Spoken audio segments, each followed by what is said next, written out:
Wilujeng patepang deui sareng abdi Keisha Aliviandita Praba sareng babaturan abdi Adiba Janatu Syifa dina tugas Warta Sunda. Runtuyan kecelakaan anu lumangsung di jalur puncak Kecamatan Cisarua Kabupaten Bogor katembong ku kamera CCTV.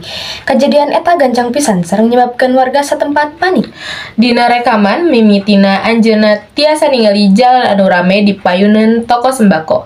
Hareupeun warung katingali aya unit angkutan umum eureun jeung sababaraha motor anu diparkir. Kelila tika jauhan aya truk box anu mawa cai mineral botolan. Nyupiran gancang pisan. Truk eta ngarampas motor di hareupeunana nepi ka dialungkeun jauh ka hareup jeung nabrak minibus di tukang.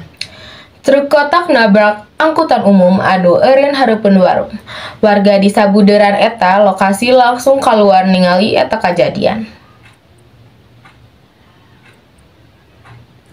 Mung sakitu tugas Warta Sunda anu tiasa dipaparkeun.